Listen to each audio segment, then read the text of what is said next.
Good morning everybody. Success point Deoband में आपका स्वागत है।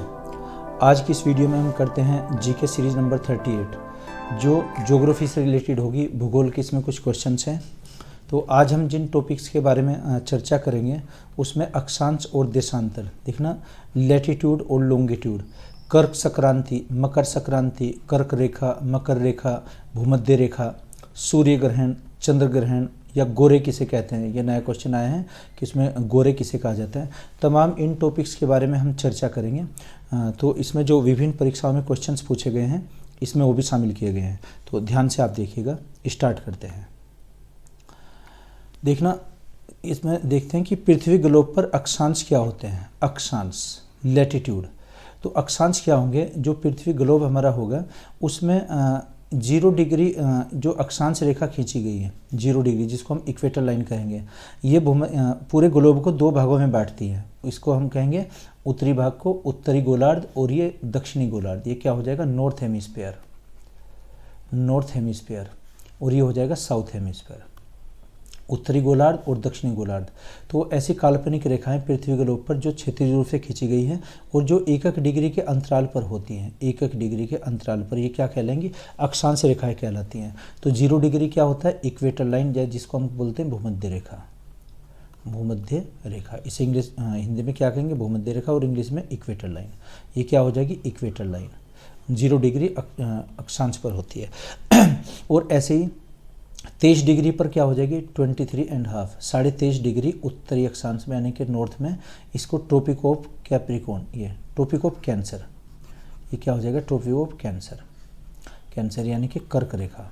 और जो दक्षिणी गोलार्ध में होगी 23.5 डिग्री पर, 23.5 डिग्री पर ट्रॉपिक ऑफ कैप्रिकॉर्न, इंग्लिश में कैप्रिकॉर्न, स्पेलिंग ये गलत होगी, ऊपर कैप्रिकॉर्न लिखा गया, इसमें कैंसर। खैर, तो कर्क रेखा, और ये क्या कहलाएगी? हिंदी में इसे कहेंगे मकर रेखा, ये हो जाएगी मकर रेखा। और 0 डिग्री को भूमध्य रेखा या विषुवत रेखा, एक दूसरा नाम क्या भी है इसका? विषुवत रेखा। ये कहाँ पर? 0 डिग्री पर। और यहाँ पर 90 डिग्री पर हो जाएगा फिर ये उत्तरी ध्रुव, नॉर्थ पोल, और दक्षिणी ध्रुव में 90 डिग्री पर हो जाएगा ये साउथ पोल, हो जाएगा दक्षिणी ध्रुव। तो उत्तरी ध्रुव, दक्षिणी ध्रुव, और ये 23.5 डिग्री साउथ क्या हो जाएगी? मकर रेखा, और 0 डिग्री हो जाएगी इक्वेटर लाइन, 23.5 डिग्री उत्तरी में कर्क रेखा। अगर हम ये देखते हैं यहाँ पर 60 डिग्री या 66 डिग्री, 66.5 डिग्री पर उत्तरी में आर्कटिक, इसको आर्कटिक लाइन कहेंगे, और जो सर्किल बनाएगा इसको आर्कटिक सर्किल, और नीचे हो जाएगा 66.5 डिग्री पर ये अंटार्कटिक। आगे देखते हैं, जो ये दिखा गया कि 0 डिग्री क्या हो जाएगा? 0 डिग्री वही भूमध्य रेखा, equator line, equator line 0 degree जो ये रेखा होगी पृथ्वी ग्लोब को 2 भागों में बांटती है। ऊपर वाले को हम क्या कहेंगे? उत्तरी गोलार्ध, ये तो क्या हो जाएगा? उत्तरी गोलार्ध, और नीचे क्या हो जाएगा? दक्षिणी गोलार्ध, दक्षिणी गोलार्ध। दक्षिणी गोलार्ध का मतलब साउथ हेमिस्फीयर, ये पूरा क्या है? साउथ हेमिस्फीयर, स्फीयर, और ये हो जाएगा नॉर्थ हेमिस्फीयर। तो 0 डिग्री किसको बांटती है? भूमध्य रेखा 2 भागों में, उत्तरी गोलार्ध और ये दक्षिणी गोलार्ध हो जाएगा। और ये 90 डिग्री पर नॉर्थ पोल और साउथ इस पर हो जाएगा दक्षिणी ध्रुव, हो जाएगा उत्तरी ध्रुव, दक्षिणी ध्रुव। आगे देखिएगा, देशांतर क्या होते हैं? पृथ्वी ग्लोब पर खींची गई ऐसी काल्पनिक रेखाएं जो एक दूसरे के लंबवत होती हैं और ये ध्रुवों पर मिलती हैं।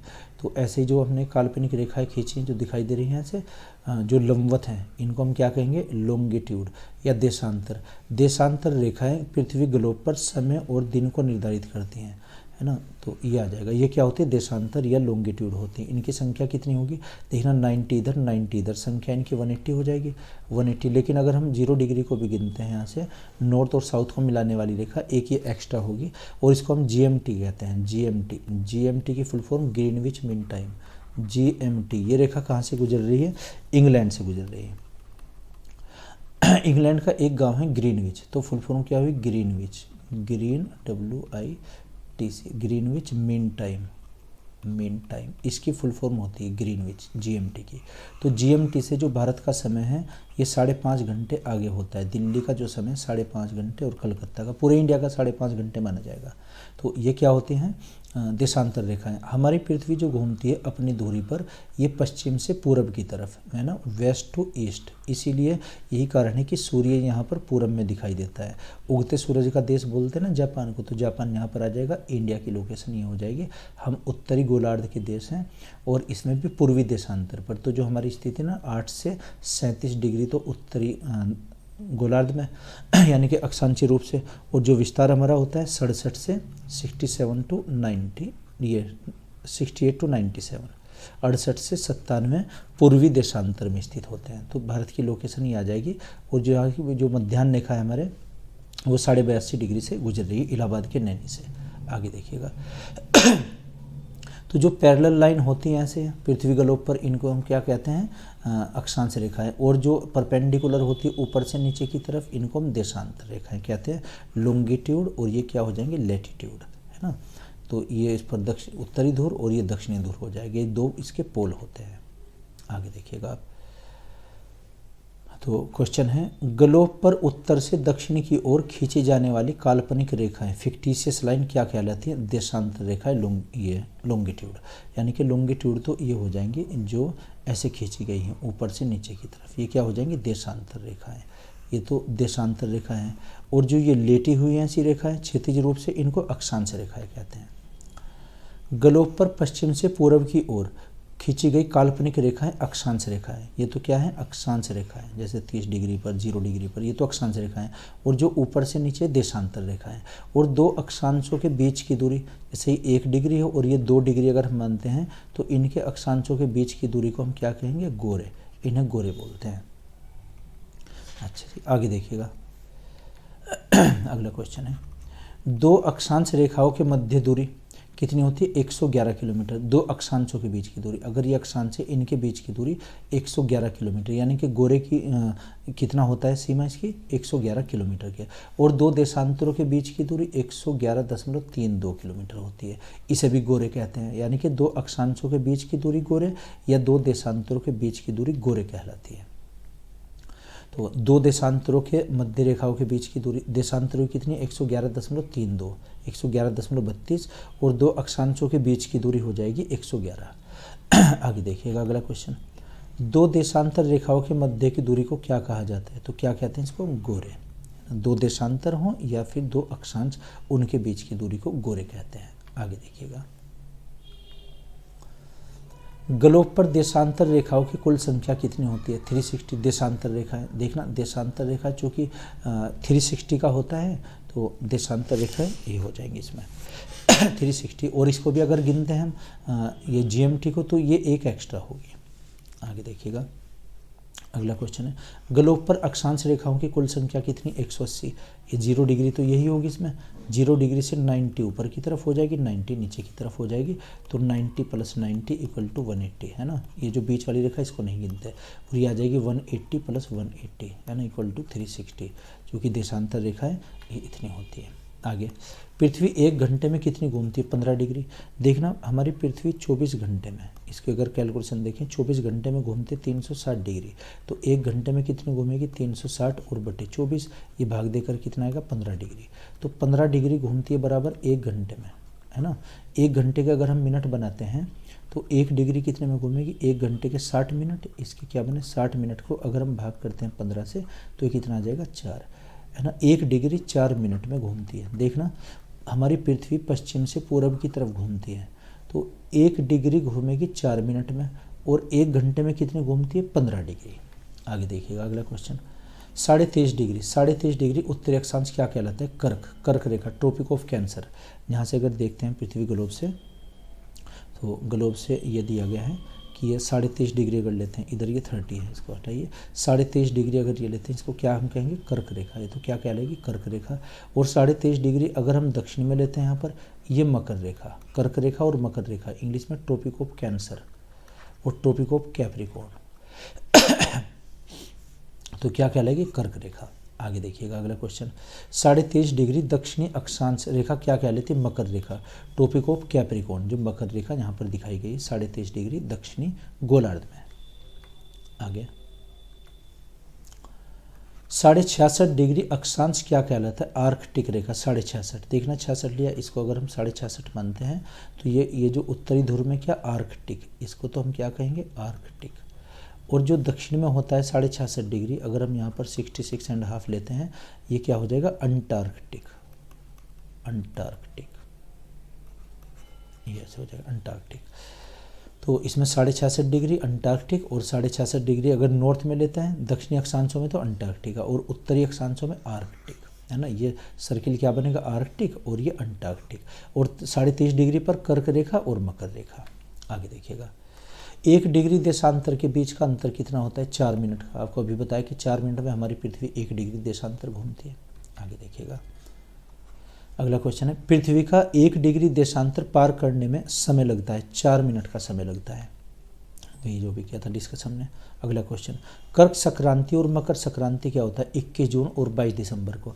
देखना, कर्क संक्रांति समर सोलेस्टिक, इसे क्या कहेंगे? समर सोलेस्टिक। जो हमारी कर्क रेखा ये होती है कितने पर? 23.5 डिग्री पर, 23.5।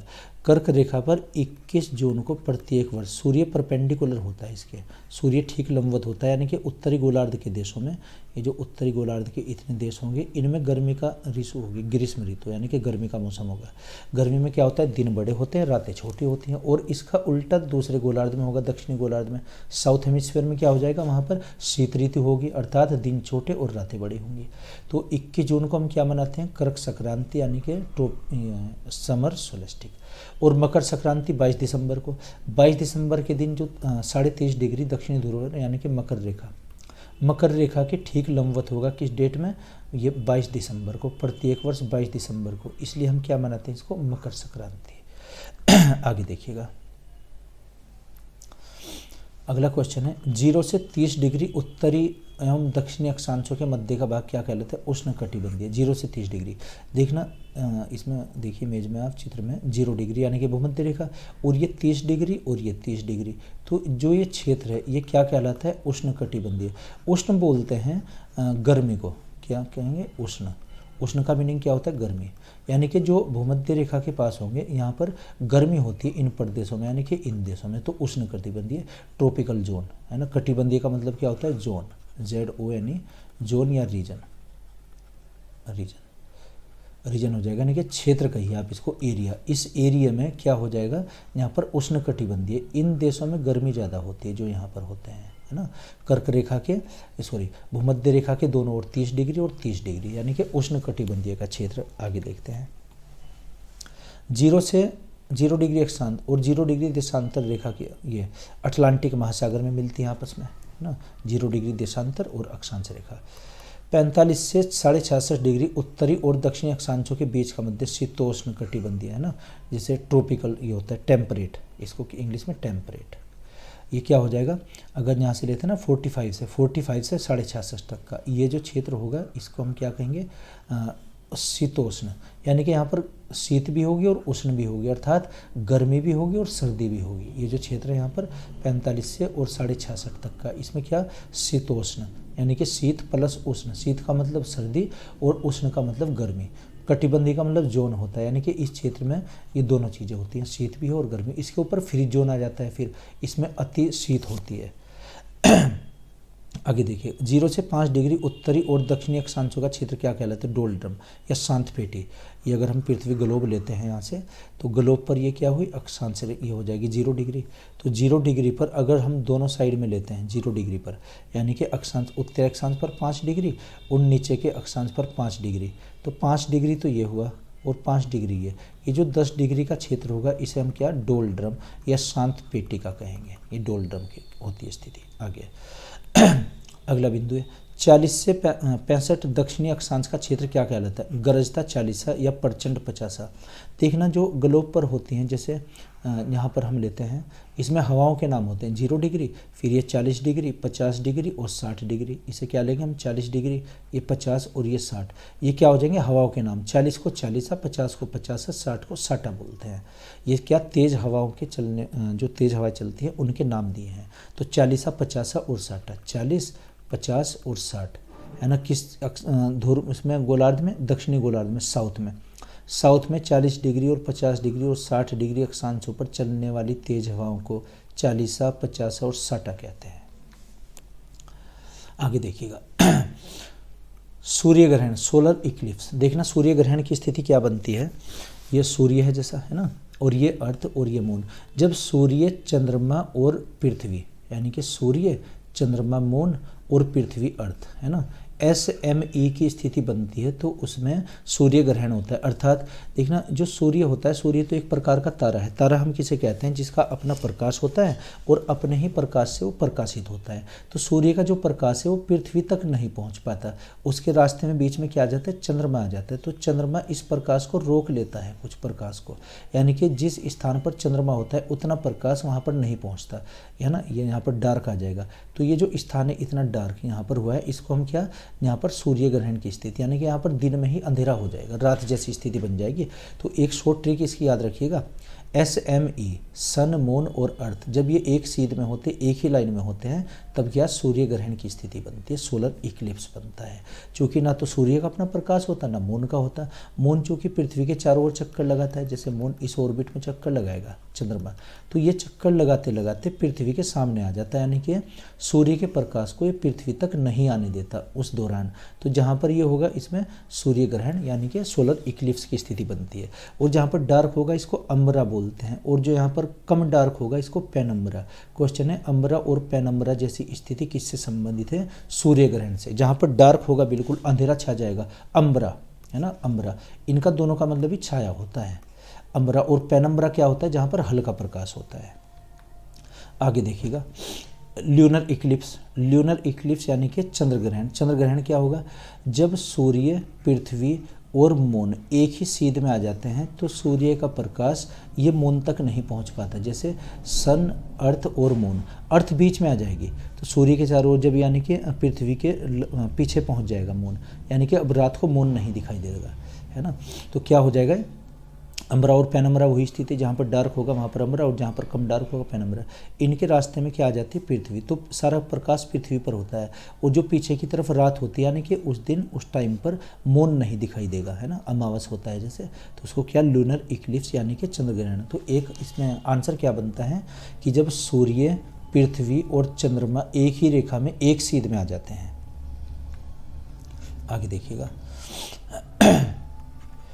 जब पृथ्वी, सूर्य और चंद्रमा के बीच आ जाती है तो क्या होता है, चंद्र ग्रहण। अभी आपको डायग्राम में बताया था, चित्र में। अगला क्वेश्चन है इसमें, तो पूर्ण सूर्य ग्रहण कब होता है, अमावस को। ओके, आगे देखते हैं। नेक्स्ट क्वेश्चन है पूर्ण चंद्र ग्रहण कब होता है, ये पूर्णिमा को होता है ना, जैसे चंद्र ग्रहण होगा। ओके, ये चंद्र ग्रहण जो था ये उल्टा लिख दिया गया, इसको अमावस और इसको पूर्णिमा कीजिए आप। ओके, नेक्स्ट क्वेश्चन, संपूर्ण पृथ्वी पर रात दिन बराबर कब होते हैं, 21 मार्च को होते हैं और 22 दिसंबर को। हमारी जो पृथ्वी होती है, जैसे पृथ्वी ये भूमध्य रेखा, तो भूमध्य रेखा के ठीक लंबवत एक तो कब होगा, 21 मार्च के दिन, 21 मार्च और 22 दिसंबर को। ये 21 मार्च और 22 सितंबर है, दिसंबर ना होकर सितंबर, ऐसे ही पीठ, ये टाइप गलत हो गया असल में। 22 सितंबर, 21 मार्च और 22 सितंबर के दिन सूर्य भूमध्य रेखा के ठीक लंबवत होता है। तो जो भूमध्य रेखा के करीब वाले देश होते हैं उसमें 12 घंटे का दिन और 12 घंटे की रात, यानी कि दिन रात की अवधि बराबर होती है। इसको क्या कहते हैं, इक्विनोक्स बोलते हैं, इक्विनोक्स, विषुव। आगे देखिएगा आप, अगला क्वेश्चन है पृथ्वी पर रात दिन होने का कारण क्या है, घूर्णन गति। हमारी जो पृथ्वी है ये क्या करती है, ये अपनी ही धुरी पर रोटेट करती है, अपनी धुरी पर घूमती है। कहाँ से, पश्चिम से पूरब की तरफ, वेस्ट टू ईस्ट। इसलिए क्या होते हैं, ये घूर्णन गति। तो इससे रोटेशनल मोशन के कारण दिन रात होते हैं। ओके, अगला क्वेश्चन है पृथ्वी के मध्य से होकर जाने वाली रेखा क्या कहलाती है। पृथ्वी की जो मध्य से विषुवत रेखा है ना, ये इसको बीचों बीच से काटती है, उत्तरी गोलार्ध, ये दक्षिणी गोलार्ध। आगे देखिएगा, विषुवत रेखा पर दिन रात की अवधि होती है, बराबर होती है। कब होगी, जो आपको बताया 21 मार्च में और 22 सितंबर में, 22 सितंबर और 21 मार्च के दिन होती है। आगे विषुव है ना, ये वर्नल इक्विनोक्स तथा शरद विषुव कहलाता है 21 मार्च को और 23 दिसंबर, ये दिसंबर ना होकर सितंबर है, SEP सितंबर, ये ठीक कर लीजिएगा आप इसको। तो इस दिन होता है, यानी कि दिन रात की अवधि बराबर रहेगी, विषुवत रेखीय जो प्रदेश होंगे यानी कि देश होंगे। आगे क्वेश्चन, 0 डिग्री देशांतर रेखा को क्या कहा जाता है? प्रधान देशांतर रेखा या ग्रीनविच रेखा, जिसको जीएमटी कहा था, जीएमटी ग्रीनविच मीन टाइम। इससे हमारा जो भारत का समय है ये 5.5 घंटे आगे होता है। इसके सापेक्ष हम समय ज्ञात करते हैं। अगला क्वेश्चन है, 0 डिग्री देशांतर रेखा स्थित है इंग्लैंड में, इसे क्या कहा जाएगा? जीएमटी। ये जीएमटी इसमें देखें अगर वो बीचों बीच से गुजर रही रेखा। आगे, भारत का मानक समय जो इलाहाबाद के नैनी से गुजरती है कितने डिग्री पर? 82.5 डिग्री, है ना, 82.5 डिग्री कोण पर, पूर्वी देशांतर पर। ये इंडिया दिखाया गया यहाँ पर, ये नैनी है, इलाहाबाद का नैनी। ये 82.5 रेखा यहाँ से गुजरती है, 82.5 है, इलाहाबाद के नैनी से गुजरती है। तो अगला क्वेश्चन है, भारतीय मानक समय तथा ग्रीनविच समय के मध्य अंतर कितना होता है? 5.5 घंटे का अंतर। हमारा जो समय है वो जीएमटी से यानी कि लंदन के समय से 5.5 घंटे आगे है। अगला क्वेश्चन, अंतर्राष्ट्रीय तिथि रेखा, इसको क्या कहते हैं? Ideal international date line. 180 degree देशांतर रेखा को कहा जाता है आइडियल अंतर्राष्ट्रीय तिथि रेखा या इंटरनेशनल डेट लाइन। किसे हम कहेंगे? ये आइडियल जो पूर्वी देशांतर ईस्ट पर भी होगा और वेस्ट पर भी होता है। आगे, 180 देशांतर को वाशिंगटन सभा में अंतर्राष्ट्रीय तिथि रेखा माना गया था। ये कब माना गया? 1884 में, सन 1884 में इसको पारित किया गया था। आगे देखते हैं, देखना एक होगा एपीहेलियन और पेरीहेलियन। एपी, इसको ध्यान से समझिएगा आप, एपीहेलियन पेरीहेलियन ये क्या चीज़ें हैं? सॉरी, जो हमारी पृथ्वी है, जैसे अर्थ है, ये दिखाया गया क्या? अर्थ, ये अर्थ दिखाया गया, अर्थ की स्ट्रक्चर हमारी पृथ्वी, और ये क्या है? सन। अर्थ, हमारी जो पृथ्वी है सूर्य के चारों ओर एक दीर्घवृत्ताकार कक्षा में ऐसे चक्कर लगाती है, इलेप्टिकल मोशन करती है दीर्घवृत्ताकार कक्षा में। इसमें 365 दिन 5 घंटे 48 मिनट 46 सेकंड का समय, 365 दिन 5 घंटे 48 मिनट और 46 सेकंड का समय लेंगे। ये तो दिन होते हैं, ये घंटे, ये मिनट और ये सेकंड्स का समय लिया जाएगा। तो इसको एक वर्ष बोलते हैं, यानी कि जब हमारी पृथ्वी सूर्य की परिक्रमा करेगी, रिवॉल्यूशन करेगी, उसको एक सौर वर्ष या सोलर ईयर कहा जाएगा। लेकिन ये कभी सूर्य के पास होती है, कभी दूर होती है, यानी कि सूर्य एक केंद्र में स्थित ना होकर एक बिंदु पर फोकस होता है। जब सूर्य हमारी पृथ्वी के निकटतम दूरी होती है, सूर्य और पृथ्वी की निकटतम दूरी, इसको बोलते हैं पेरीहेलियन। क्या कहेंगे? पेरीहेलियन। पेरीहेलियन, सूर्य और पृथ्वी के निकटतम दूरी। और जब सूर्य और पृथ्वी की अधिकतम दूरी होगी, ये होगी एपीहेलियन। इसे क्या? एपीहेलियन, एपीहेलियन कहा जाएगा। ठीक है जी।